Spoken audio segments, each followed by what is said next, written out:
My name's Dr. Colin Robertson and I'm an exercise and nutrition scientist. I've spent the past 28 years working in high performance sport. I've worked across 4 Olympic cycles, supporting athletes who competed at Beijing, London, Rio, Tokyo. I've worked in international and national rugby, premiership football, and I'm an environmental physiologist. So I've supported people who've climbed Everest, rowed across the Atlantic Ocean, taken on marathons across the Sahara Desert, trekked to the North Pole.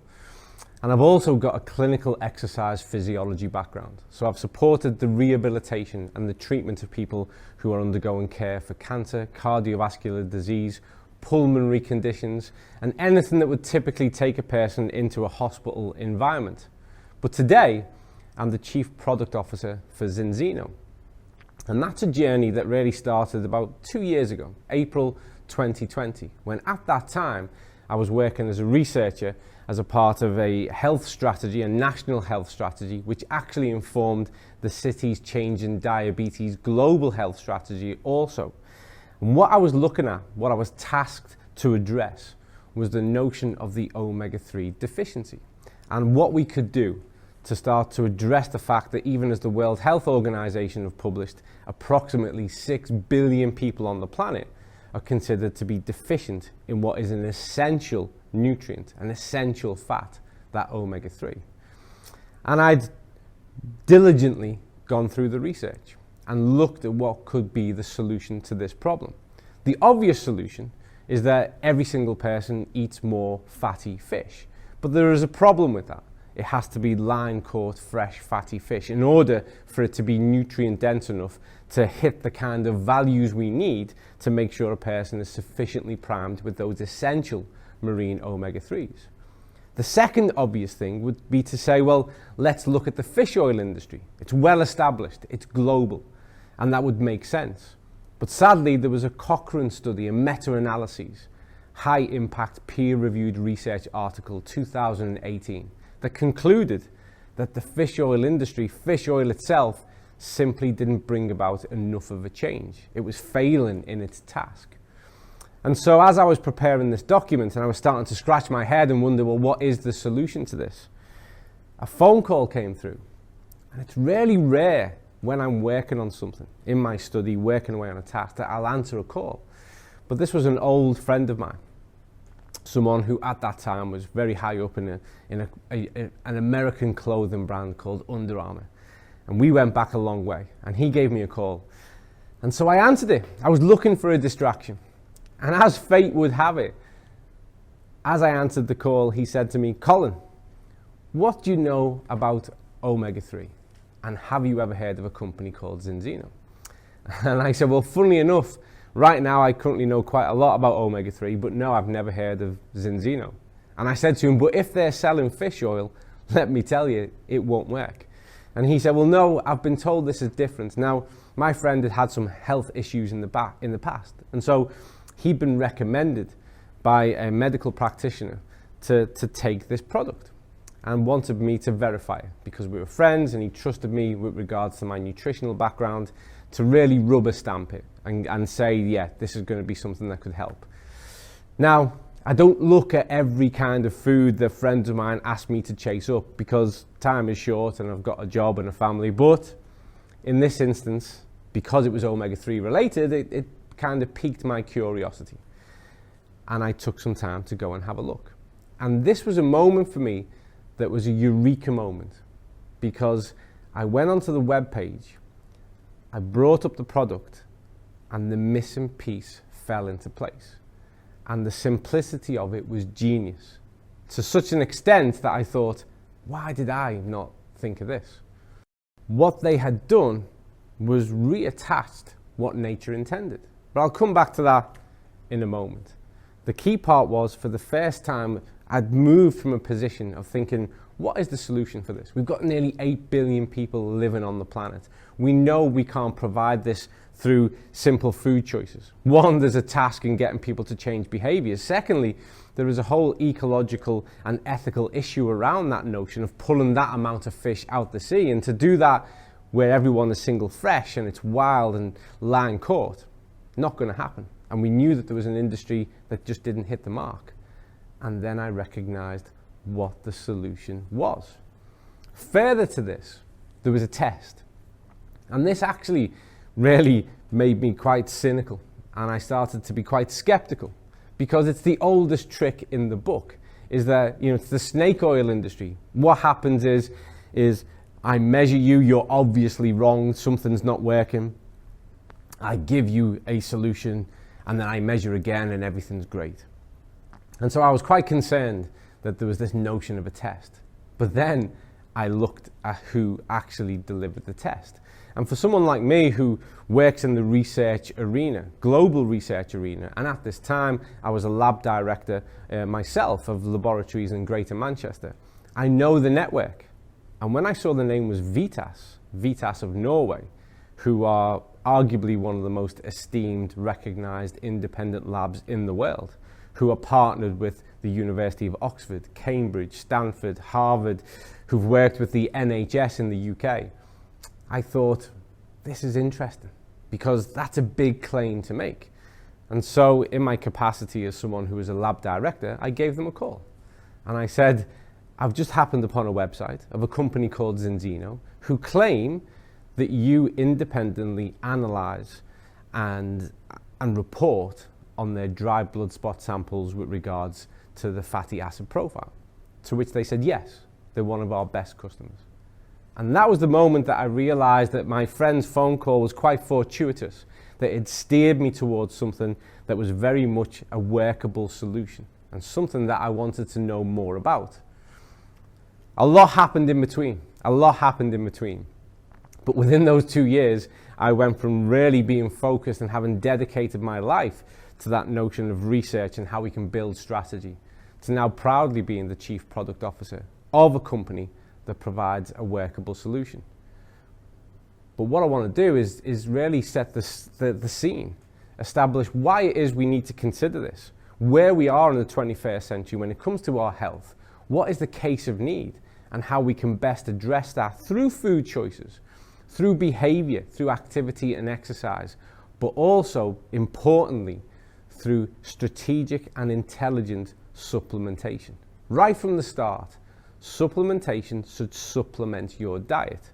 But you don't need to transform your diet before you start to effectively supplement. And in fact, I would state that for most people, the best place to start is with the supplement. But let's go back a little bit further first.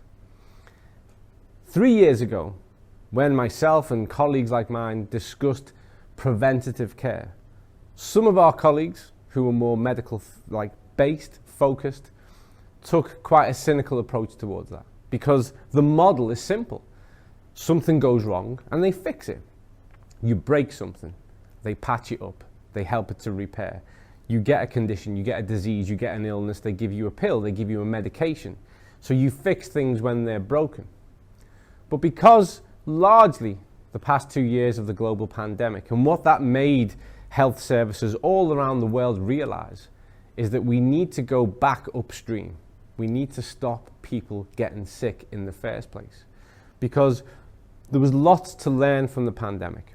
But one of the key things that we've learned all across the health sector is that too many people were vulnerable. Too many people were vulnerable to a virus who shouldn't have been. That's not a controversial thing to say. I'm not trying to provoke anybody. It's just simply a fact. We have too many people who are vulnerable who shouldn't be, who, if they took an attitude of owning their own health, who took more preventative steps, could avoid and reduce the risk of these things and therefore have a far more robust sense of self, and particularly with regards to their immune function. And therefore, yes, probably pick up the infection, but like lots of infections, be able to deal with it. Maybe have a few days where they don't feel great, but then move back on. And that's how the majority of people should have been. We shouldn't have had so many people at risk. And so now preventative health and preventative measures are top line concern for medical boards everywhere. We've learned from the pandemic. We need to do things differently. But I think also people have learned. People don't like to feel vulnerable, quite rightly so. And people now are far more health-centric than they've ever been. Reports from every country around the world is showing that people now are far more invested and interested in their own health and having a better quality of life because of better health than ever before. And so we need to seize the moment, but the moment we need to seize is to give people solid, reliable, evidence-based information so that they can do things well from the start and avoid the fads and the hacks and the gimmicks. Not go down those paths, but actually start to build towards meaningful, sustainable behaviors that will carry them over a health span that matches their lifespan. But let's go back a step further, because what we have currently is a lot of people in the world living with compromised immune function. And here we can see all of the many things that contribute towards what we call an increased immunological load. So too much bearing down on the immune system for all of the time. But when we look at these factors that contribute towards a compromised immune function, we also get an insight to how the world really is in the 21st century.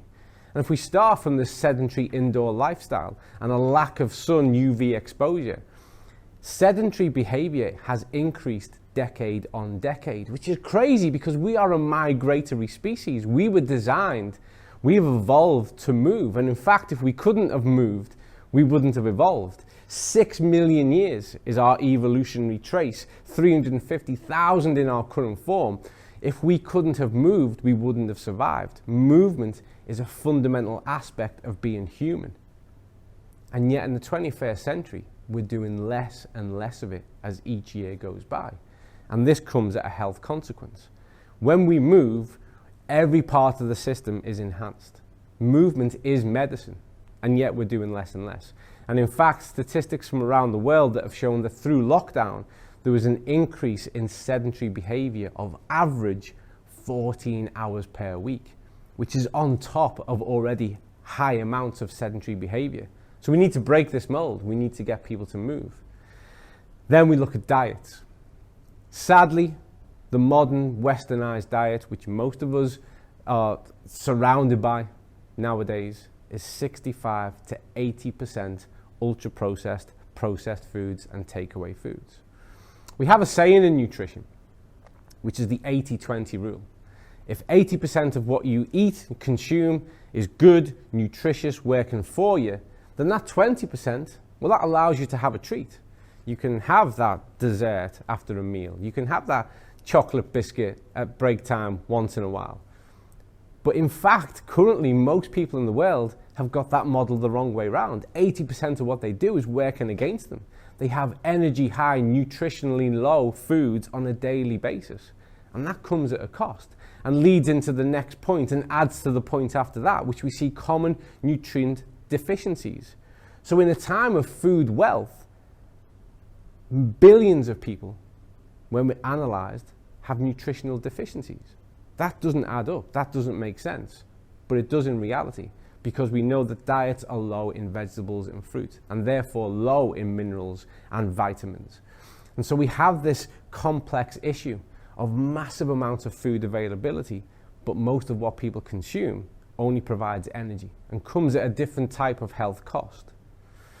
Chronic stress. The world is a stressful place, and we're not going to delve into that in this presentation. But not just what's happening globally, the big things that move around us. Life in the 21st century is challenging. It's fast-paced. We're constantly on the go. There is always something demanding our attention. There are standards in place, the way in which we work, the way in which we engage. There are multiple levels that add stress to our day. And this has a knock-on consequence to sleep disturbances. Sleep disturbances and deprivation was kind of one of the pandemics before the pandemic. Year on year, people reporting less and less sleep and less quality of sleep. You are a diurnal species. You are designed to function throughout the day and sleep at night. Sleep is a huge component of who and what you are. When we sleep, the body repairs itself, it remolds itself, we commit things to memory. It has cognitive as well as biological benefits, and it makes us come new the next day. When we compromise that, we are literally compromising who we are the next day, day in, day out. And this comes at a great health cost once we've been in this cycle for too long. Alcohol consumption It's the #1 used recreational drug in the world. Every single study that has investigated alcohol consumption has concluded that no matter how little you have, a reduction always improves health. But let's remember, life is short, it's a short ride, and we need to add joy to the experience. And this, again, is not an alcohol counseling session, but I have 2 rules that I think will benefit most people. 1, only drink alcohol when you're in a good mood. That's a primary rule. Secondly, never drink alcohol when you're on your own. If you live by those 2 rules, you're probably going to have a healthier relationship with alcohol, and it will add to the joy of the experience of being alive rather than detract. And the third part I'd say about alcohol is that greater minds than ours have looked into those glasses and bottles and looked for answers and never found any. It's not the place if you've got troubles. So stick to the first 2 rules, only when you're happy and only when you're with friends or family. Age, sadly, is always working against us. As we age, once we reach full maturation, which is approximately age 21, then we start the aging process. Cellular turnover starts very gradually to reduce down. That's working against us with regards to our health. And in fact, some health conditions are called conditions of old age. So we need to consider, are the things we're doing, are the choices we're making, are they advancing the aging process, or are they keeping the aging process at the rate that it should go by? Personally, I'm not a huge advocate of this kind of anti-aging idea. There is some evidence in that area, but I believe the best evidence is whereby we just make sure we age at the right rate. And when we do so, we're in great shape. Let's not contribute towards advancing the aging process. Increased risk of infection when our immune function is compromised. But also consider this, when we have a continual immune load, so the body feels like it's constantly working against something, it's difficult for it to cope with anything else that comes your way. And so little things like the common cold can have quite a profound impact purely because the immune system is already struggling. It's already trying to deal with a lot. It's under a lot of load. And we're going to come to a part in a moment that discusses, well, how the immune function needs to work and what needs to be there in order for it to function optimally, which is normally, and why those vitamins and minerals are so important. Here we have a model which shows our innate immunity and our acquired immunity. And these are aspects of your immune system. Your innate immunity is what nature gave you. It gave you a fighting chance. As you came into this world, you were ready to take it on. You had a certain amount of defense, again, inherited through those genetic factors, through our evolutionary track. And there they are at the side. This gets you started. But on the right, we have our acquired immunity. And what influences this is the dirt you play in as a child, the food you eat, the air you breathe, the things that you drink, everything that you engage with on earth starts to shape your acquired immunity. You build up antibodies, responses, defenses through exposure to certain agents and pathogens, things that come our way. But as we look through this and we see that there are T cells and there are B lymphocytes, and we see this real interaction of how things are prompted, stimulated to response in order for your immune system, which is a work of miraculous nature, to defend you as best it possibly can. We realize that there are key parts of this that rely on certain amounts of types of communication. And much of this communication is derived through your diet. This is where those vitamins and minerals come in. So in order for those T cells and B cells, and we're trying to keep this as simple as we can for the purpose of this presentation, in order for those to be triggered, to be stimulated, for them to respond and do what it is they need to do, well, we need to have the letters of the alphabet of the language that your biology speaks with. And let's look at some of those simple aspects now. And these are just some of the basics. And what I've selected here are just some of the top vitamins that I know most people are aware of. So we have vitamin E, we have vitamin D, and we have vitamin C.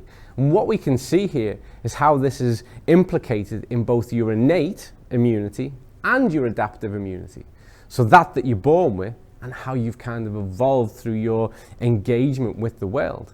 And we see that there are key aspects of immune function, those macrophages, those dendritic cells, those natural killer cells, and then into the adaptive part, the B cell, T cell production, that rely on the presence of these letters, these vitamins. Imagine if I asked you to write a novel. Imagine if I asked you to write the story of your life, but you're not allowed to use any word that has the letter E, D, or C in it. How is that going to limit your choice? How is that going to limit your power of communication? But let's add some more vitamins in there. Let's say you can't use words with the letter K. You can't use words with the letter A. You can't use words with the letter B. How many words are you left with that you can communicate with?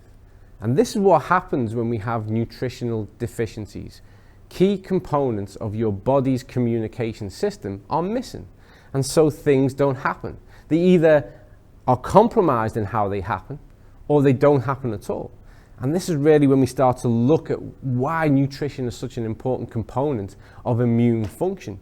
Your immunity, the quality of your immunity, is directly linked to the quality of your diet, ensuring that it is nutritionally served so that you have sufficient amounts to support the normal function of your immune system. It's critical, it's key, but sadly, too much of the conversation around food for the past 80 years has centered on calories, purely considering the energy content and requirements and makeup of a food source, which has a place for sure, but actually that's second to the quality of the things that we eat. Those nutrients form the communication, not the energy. That's a different need and a different set of demands. And so we see here, if we want B cell and T cell production, and these actually work in a way that's really incredibly clever and intelligent. This is like your early warning system. So when you've encountered a type of virus or an illness or a pathogen once, and the body remembers this, builds up an antibody defense, and then has these cells about to detect them should they occur again, to recognize what's going on and respond accordingly and deal with it. So when they're not there, your defenses are down. You are vulnerable to whatever comes next. You are vulnerable to re-exposure, even to something that you've had before. And so sometimes a person can be exposed to a type of infection, but not actually effectively build up a meaningful antibody response, simply because the language of communication isn't there to make it happen. And this is just the basics. It goes far more in depth than this. But let's have a look at the health consequences of a comprised immune function. This is from the World Health Organization. And the reason why I've included the top 13 and not stopped at the top 10, which is more typical, is because the top 10 includes all those things that I would imagine you would expect to see. So we see all-cause death mortality. We see things like type 2 diabetes. And it should be noted that type 2 diabetes is recognized as a pandemic, and it has been for some years now. And the rates of type 2 diabetes are increasing year on year. In fact, in the UK, there wasn't a single reported case of a child with type 2 diabetes up until 2002. And now it makes up to 15% of all new diagnoses. This is a lifestyle disease. This is a lifestyle condition. This is something that preventative health can stop. We can actually put an end to this by making better choices. But what I want to draw your attention to on this list is actually items 11, 12, and 13. And that's why my list didn't stop at the typical top 10. Is because when we look at 11, 12, and 13, we see the early signs of a compromised immune system, of compromised immune function. And in my experience, which is nearly 3 decades long now, of operating in the health space, these are the things that people cope with and tolerate for a long time, because our migration towards more severe health consequences doesn't happen overnight. It's not something that happens the next day. It's something that we slowly move towards in most instances. And the early signs, something like body pain, difficulty with physical functioning. And we're not talking about somebody who has a diagnosed condition here or has suffered any kind of physical trauma. We're just talking about the general aches and pains that people experience and limited function. And they think it's normal, and they think it's normal because it's become so common. One of the things I find fascinating in the 21st century is that there are people who leave their home every single day and take with them pain-killing medication just in case they experience pain that day, either for a migraine, a headache, a joint pain, a back pain. They leave the house armed with their own pharmacy. They might take anti-inflammatories, which is, we've seen year on year increase in the amount of people who buy and use those medications. What's also interesting is that we've normalized and we're comfortable that if we go to work or school or the place we need to be and we have a headache or we experience some discomfort and we don't have any, we're really comfortable now asking our colleagues or friends to give us some of their drugs to manage pain. This is not normal. If this had been part of our evolutionary track, I don't think we'd be here. But we've normalized it. We have language that says this is what happens as we get older. It doesn't. This isn't something that is directly linked to age. It's directly linked to behavior. It's directly linked to nutritional, dietary behavior and choices, physical activity, how much we move, and our exercise regimes. That's what leads to this. And also, as we move up the list then, mental illness, another circumstance that is pandemic in its reach. In modern times, when people generally, particularly across those industrialized nations, have never had so much, people have also never been so sad, so unhappy. We have a mental health crisis going on in the world. And this will impact, all of this impacts on this notion of low quality of life. When we have such abundance, and yet people are expressing repeatedly such low satisfaction and low quality of life. So these are the signs that I think a lot of people would do well to recognize. Because the minute we get told about one of the more serious ones, it's diagnosable, people start to react and respond, and actually at that point, we've missed our preventative part. Once it's diagnosed, we're in corrective, we're in medical, it's going to be treated. But if we can start to switch on and recognize and identify those early warning signs, we can tap the brakes and we can start to do something about it. We should see this as empowering. We should see this as the sign that we need to do something different and we need to do something better. And we need to find a solution that's going to work with us and for us and not require us to overnight transform our whole lives. And you know why? Because when people try to do that, they typically fail. Only the minority, let me assure you, only the minority are capable of making whole stock nutritional lifestyle changes and maintaining them. Most people go through a cycle of compliance, failure, dropout, and then they find a different rhythm and try that one. And over time, they get demoralized. It hasn't worked for them. And actually what we see is a continuing spiral into poor health. So what we need in reality, rather than preaching to people about the highest standard of virtues of what should be done if we were perfect, is recognize that perfection is an illusion and we should all work towards improvement. And we should have things that work with us and not demand us to become something that we're not. But we'll come back to that in a little while. So here are some things that a lot of people will say, and I want to take this opportunity to assure you that they're simply not true. Let's ground things. Let's keep things in reality. So here are the fiction that align themselves to nutrition. It's fiction to say that good nutrition will block all illness. That's simply not true. Taking vitamin D will stop you getting COVID-19. That's just not true. Taking vitamin C will stop you getting cancer. There is no consensus or evidence to support that statement. And taking omega3 boosts your immunity. Let me take this opportunity now to say nothing boosts your immunity. When your immune system is functioning normally, that in itself is a miracle of evolution and nature, and it is phenomenal. And all we need to do is support it to do what it's designed to do. We don't need to boost things and use glamorous language. What we need to do is boost the amount of nutrients we have so that it can do its job normally. That's where that language should be used more appropriately.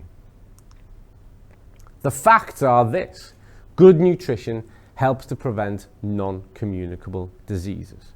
So good nutrition is right at the heart of reducing your risk of developing a lifestyle disease. And that could be cancer, cardiovascular disease, type 2 diabetes, There is a whole host of conditions that people think that it's either luck or fate that bring them their way, that simply aren't. We have so much power and influence over what happens there and managing our levels of risk. Taking vitamin D will support the normal function of your immune system, for fact. Taking vitamin C will support the normal function of your immune system, for fact. It's a part of that communication that we discussed a moment ago. The omega-6-3 balance, so omega-6 and omega-3, this balance at a cellular level, well, this optimizes health and allows for the normal function of your immune system. I want to make a case really clear, because I'm concerned that as I discuss omega-3, you might start to think that omega-6 is the bad guy in the situation. It's not. Omega-6, omega-3, 7, 9, these are the essential fats. Think about that for a moment. These are the polyunsaturated fatty acids, the essential fats. So what we mean by that is they're not optional. They're not if you feel like having them. They are essential. It's very rare we use that word. We have the essential fats, we have the essential amino acids. Both of these things make up who and what you are. Omega-6 is an essential fat. The problem we have with omega-6 is it overwhelms our diet. We have just way too much of it. And that's because of the processed food capacity to feed our diets, literally. And they use a lot of omega-6s. But omega-6 is really important. If you cut your finger, if you fall over a step, if you have an infection, it's omega-6 that regulates the inflammatory response. It sends those inflammatory markers up, signals for our immune system to start to respond. And what happens, as you can see on this diagram, as you move through, the omega-6s raise the inflammatory markers. The inflammation is an essential part of the recovery process, and this leads to effective healing. The problem we have, though, is with diets that are overwhelmed with omega-6 and diets that have a deficiency, a common deficiency. Remember, World Health Organization estimates that 6 billion people on the planet have an omega-3 deficiency. Then we are living in a constant inflamed state. Our inflammatory markers are continually high. And what this means in real terms is that our body feels like it's in a viral condition all of the time. So our immunological load is consistently high. We covered that right at the start of this presentation. Our immunological load is high. We're in an inflamed state constantly. And when we add further inflammation to that because of a cut, a trip, a fall, an infection, then simply a system that's already under stress just can't cope. And we've seen that happen repeatedly and consistently. This is why people who develop one type of comorbidity, so let's say for instance they are overweight, which leads to obesity, which leads to type 2 diabetes, from this point it's about what's going to happen next, what's going to be the next disease. And it's very common for people to develop cardiovascular disease, to have a stroke, to take them towards different types of cancers. And so it's important that we get back to that preventative sense of how we can tap the brakes. We can stop this from happening by controlling our inflammatory response. So let's look at what brings about a change in that inflammatory state. So omega-3 are a vital component when it comes to our cell membrane, and it's renowned for its anti-inflammatory properties. It should also be recognized there are different types of the omega-3. The one that people are deficient in most commonly are the marine-based omega-3s, which is the DHA and the EPA. And we can either get that from that really good line-caught fatty fish, salmon, mackerel, tuna, anchovies, or we can get it from the sea algae, because that's where the fish get it from. That's the path that we take it from. DHA makes up 60% of the fat around the brain. So there are huge neurological and cognitive consequences to having a deficiency in omega-3 too. And this is particularly important for child development, both in the womb and in the early years, and therefore has a huge importance for pregnant women. But throughout life, these essential fats play an active role in these cognitive, neurological, and immunological components and factors. The EPA is the one that's more aligned to the control of the inflammatory state. we are not meant to be in an inflamed state all of the time. The inflammatory response should be because of an infection, because of a cut, because of a trip, because of a fall, and not our normal state. And the way to offload that immunological load is to have a control of our inflammatory condition. And so the presence of the omega-3 within the cell and as a total amount of fat is a huge part of achieving that. Again, if you go and have a look at the data, and the easy way to access this is through the World Health Organization pages, you will see that the total fats that make you up, if they are above 8%, 8 to 10% of that is the omega-3, then you are in the lowest risk category for the development of a non-communicable disease. Your inflammatory markers are low. The state of your cell is optimized. This is really, really important because a healthy cell, and remember, that's what you are. You are a collection of billions of cells. That makes up who and what you are in this lifetime. If you're not right at a cellular level, you're not right at any level, because that's what you're made of. So a healthy cell, it's malleable, it's dynamic, it's fluid, nutrients can get in and toxins can get out. A bit like how we should be. We should be able to get nutrients in and toxins out effectively. Sadly, that's not often the case. But that's certainly how the cell should function. And when omega-3 is present within the cell, and when we have the right ratio, which I'll come to in a moment, of omega-6 and omega-3, that's how the cell is, and that's how it functions, and that's how it performs. And those inflammatory markers, those inflammatory cytokines, they are low. They're kept at bay. So that when called upon to trigger a response, omega-6 can do its job. So it's really important from the context and the perspective of ensuring that the very stuff you're made of is in the best condition it can be in. When we look at this ratio, and we need to talk about this more, because within the cell, we need to have less than 4 to 1, omega-6 to omega-3. Ideally, less than 3 to 1, to really start to optimize cellular health. We want to be beneath that 3 to 1. But when we take analysis from all over the world, and you'll see this writ large across the research, on average, you'll see across Western Europe, you'll see 14, 15 to 1, omega-6 to 3, which is indicative of a pro-inflammatory state. These individuals are inflamed, and we see this in above 97% of the population. In areas of the US, we consistently see 25 to 1. And we see variation all across the globe, some better, some worse. But the average that we see is around about 14, 15 to 1. So the average person, if such a thing exists, is in a pro-inflammatory state for most of their life, because this ratio is wrong. They simply get too much omega-6 through the diet and nowhere near enough of the omega-3. That's at the cellular level. That needs to be corrected at that level so we can control the environment. The index, which is the total amount, is the one that therefore then correlates to all risk with regards to non-communicable diseases. But when your index is 8 to 10%, then your cellular ratio will be beneath that 4 to 1, 3 to 1, and where exactly it needs to be.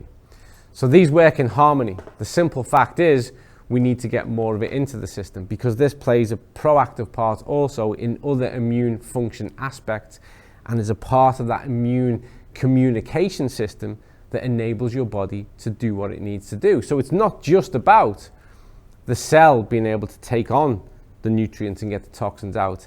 It actually plays a proactive biochemical role in supporting immune function. So this brings us to this statement: quality versus quantity. Our bodies do a lot more than just simply burn calories. Our interactions with food shape who and what we are, and the quality of our health is directly correlated with the quality of our diet. Back in the 1950s, the world started to get taught about calories and how to really understand the new food, which was the onset of the processed food industry, which was energy high, nutrient low. And it's only, in all reality, become more so. And so we've had a world now that has been counting calories for decade after decade. But throughout that time, we've had a world that has consistently every decade become more overweight and obese, that consistently every decade has seen an increase in lifestyle diseases that are associated, directly associated, with a low quality diet. And this is despite our advances technologically, scientifically, medically, through what we can detect. Despite all of that, global societies are getting sicker, decade on decade. And so what we need to do is take personal accountability, because if one by one we start to do things differently, then we can start to do things differently all around the world. But we need to accept this fact. For sure, the amount of energy you consume is important, but that's actually the easy part of the equation. Might not be in practice, starting to reduce down if need be to manage your weight more effectively, but it's really simple. When you start to make a shift towards greater quality foods, more whole foods, then actually, because you're relying less on processed foods, the energy component pretty much starts to take care of itself. But there are issues around achieving this when purely an approach is taken that looks at whole food and whole food availability. And for us, our solution, and it is a solution, and it's an effective and powerful solution, is our health protocol. And it starts with a test. That test I told you about right at the start. That test that I wanted to be verified, that I wanted to make sure was a real test, housed by VTES, which is an analysis of your essential fatty acid profile, that tells us the ratio of your 6-3 within the cell, that tells us your index as to where it actually is, and therefore informs you on whether or not you need to do something different. Most people do. And the solution for that is the balance oil. And the reason why balance oil works where fish oil doesn't is because of that genius step of bringing it back aligned with nature, reattaching the polyphenol. The virgin olive oil, high phytonutrient, acts as a chaperone, and it's anti-inflammatory. It protects the omega-3 from the air. It compromises omega-3, they start to go off. That explains a lot of the smell. The heat of our body, as we start to digest those foods, compromises it even further. And here we have a protected source of omega-3, the DHA and the EPA, in a powerful anti-inflammatory polyphenol. So you get a chaperone that carries it through so it can be active within the cell. And also, there's not a doctor in the world that doesn't recommend people to have a teaspoon of virgin olive oil every day just because of its anti-inflammatory properties. Well, there it is. And within there is the required dosage based on your body weight of how much omega-3 you need on a daily basis to make sure that your 6-3 is less than 3-1, that your index is above 8%, which means that you don't need to go and find fresh, fatty, line-core fish every single day of the week in order to make sure that you have sufficient amounts. And in there is already a dose to get you started of vitamin D. So we balance the system. And the thing is once you start to make a positive change and once things start to improve, what we see is then improvement and positive change starts to become a normal part of how we move forward. To date, we have independently analysed and assessed over 830,000 dry blood spot samples with regards to the fatty acid profile. And we know it's the largest database of its type in the world. In fact, right now, Professor Angela Rizzo of the Milan Institute is analysing that data for peer review. We're going to share this information with the world to better inform the world with regards to what can happen when we get things right. Because what we see is across the world, and we are global, over 97% of people have a deficiency. They have a ratio of 6-3 within the cell that is above 14-1 and an index that is less than 4%. So high risk of non-communicable disease and poor cellular health, a pro-inflammatory environment. But we also know that over 98% of people correct that within 120 days using balance oil. And the reason being, as I've already explained, as to how the mechanism of that product works. And we see that change because it takes approximately 120 days for your red blood cells to turn over and for you to have a brand new batch. So by the time we get to 120 days, plus or minus 5 to 10 days, there's a little bit of individual variation, we have a new you. We can look at your new fatty acid profile and see what's changed. The remaining couple of percent change over just a slightly longer period of time because there are always individual variances. But we know we have the only proven product that meaningfully changes omega-3 status. This is a solution to a real world problem. This is a solution to that 6 billion people identified by the World Health Organization who are living with an omega-3 deficiency. Powerful products that are actually powerful solutions, that are actually real world solutions for real world problems that will take us forward confidently and mindfully of the ecological sustainability limitations that are abound in the modern world. We can literally transform health. This is our antidote to the modern health behavior in 3 simple steps. But to do this, to make this change, we need to make a change up here. We have to change our thinking to change our behavior. And now I'm going to go back to my kind of sporting roots of having worked in high performance sport with a couple of quotes. And we use this a lot in sport. And I think it has merit to everybody. If you always do what you've always done, then you'll always get what you've always had. Often people hold themselves back through doubt and they start to think, well, is this for me? Is this right? And there's a lot of mixed information. You need to start to reshape your ideas. You need to start to empower yourself through a positive decision and surrender yourself to the prospect and the possibility of what could go right. The science speaks for itself. That's intact. We know the situation, we know the problem, and we also know the solution. All we've got to do now is commit to those first few steps, not the full journey, the first few steps. Challenge ourselves to do something differently. Because the definition of insanity is to repeat the same process and expect a different outcome. That goes back to the first quote. If what you're doing has got you where you are, and where you are is not where you need to be, then you need to bring about a change.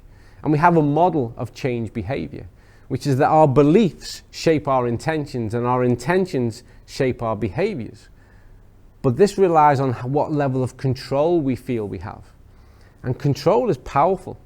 And for somebody to say, I don't have the control to buy fresh, fatty fish every single day and make that a feature of my diet, of how I behave every single day, either because of budget issues, because of access issues, and because the reality is it's hard to access that type of quality of fish. Well, you might therefore recognize that you have control over a different approach. And this is where supplementation, and remember, supplementation should supplement the diet, not replace it. But this is where it comes into its own. This is where you can intelligently supplement to make a positive change. If you're one of those people who struggles to get enough fruit and vegetables in on a daily basis to hit those marks with regards to vitamins, minerals, and dietary fibers, maybe what you can commit to is taking a scoop of something in water and drinking that once a day. And again, if you are those kind of people who struggle because of whatever reason to get simply sufficient amount of nutrition in your diet, maybe you can control taking 1 capsule or 2 that tops up those levels of essential vitamins and minerals. Then this becomes a new norm. This shapes a new attitude, which informs your beliefs, which changes your intentions and alters your behavior. The way to restart your body is not to shock it, it's not to overhaul it, it's not to suddenly dramatically do something remarkably different. The way to restart your body is to correct yourself and balance yourself at a cellular level.